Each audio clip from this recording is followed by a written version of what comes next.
Welcome to my channel math in one shot. आज हम discuss करेंगे वही same chapter work and energy class 9th का chapter number 11 according to the old edition, और new edition के according है ये चैप्टर नंबर 10। इसमें हम डिस्कस करेंगे कि डेरिवेशन फॉर काइनेटिक एनर्जी हमारा नेक्स्ट टॉपिक रहेगा। जैसा कि हमने चैप्टर मोशन में पढ़ा था कि हमारे पास तीन इक्वेशन होती है मोशन की। एक तो होती है v is equal to u plus a t, एक होती है हमारे पास s is equal to u t plus 1/2 a t square. यहाँ पर हम थर्ड इक्वेशन ऑफ मोशन का यूज़ करेंगे जो कि हमारी है v square minus u square equal to 2as। अगर हम यहाँ से s डिस्प्लेसमेंट की वैल्यू निकालते हैं तो ये 2a यहाँ पर मल्टीप्लाई है, ये सेकंड साइड हो जाएगा डिवाइड, और जब ये डिवाइड में जाएगा तो ये एज ए एलसीएम जाएगा, तो v square minus u square complete divide by आ जाएगा 2a। अब वर्क डन जो है वो इक्वल होता है फोर्स मल्टीप्लाई बाय डिस्प्लेसमेंट के। फोर्स इक्वल है हमारी मास इंटू एक्सेलरेशन की, यानी कि m into a into v square minus u square divided by 2a। A से ए हो जाएगी cancel out, 1/2 m v square minus u square, ये चीज़ बचेगी। जब कोई भी ऑब्जेक्ट अपने काम को करना स्टार्ट करता है तो उसकी इनिशियल स्टेज होती है, यानी कि वो जीरो पर होता है, और जीरो पर है तो हमारी यहाँ पर इनिशियल वेलोसिटी यू की वैल्यू क्या रख ली जाएगी, जीरो। तो जीरो रखते हैं तो क्या आ जाएगा 1/2 mv स्केयर, और यही हमें ऑब्टेन करना था। अब work done equal to kinetic energy, ये चीज़ मैंने लास्ट प्रीवियस क्लास में पहले भी बोली थी वीडियो में। और वह काइनेटिक एनर्जी आ जाएगी 1/2 mv स्केयर, जहाँ पर m रहेगा हमारा मास ऑफ ऑब्जेक्ट, v हमारी रहेगी वेलोसिटी, और t हमारा रहेगा time.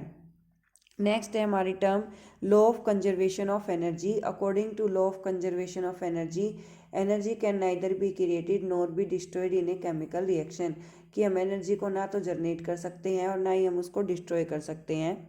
Law of conservation of energy state that energy can neither be created nor be destroyed, it can be change from one form to another, it is conserved, कि वो constant है। और total energy किसके equal आएगी, हमारी kinetic energy plus potential energy के।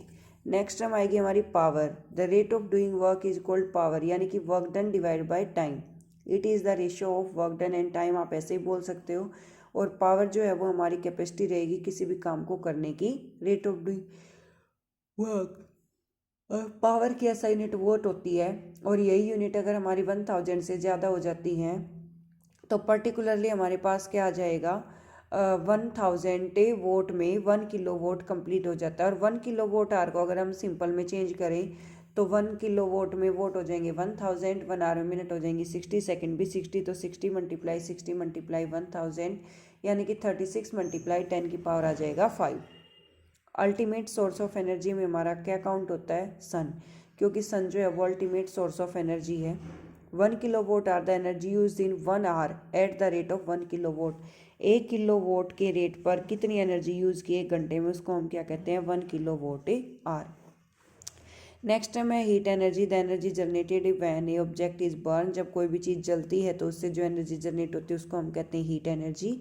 Optics, the branch of physics which deals with the study of heat and light, जो light की स्टडी की जाती है एक पर्टिकुलर फिजिक्स की ब्रांच में, उसको हम क्या कहेंगे, ऑप्टिक्स।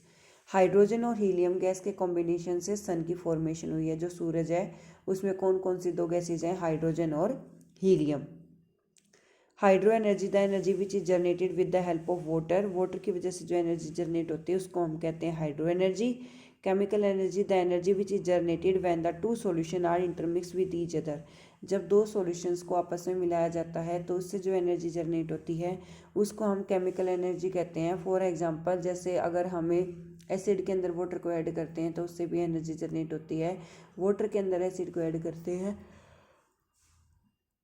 उससे भी एनर्जी जनरेट होती है, और इस टाइप की एनर्जी को हम केमिकल एनर्जी कहते हैं। Thank you so much for watching. For more videos like share and subscribe.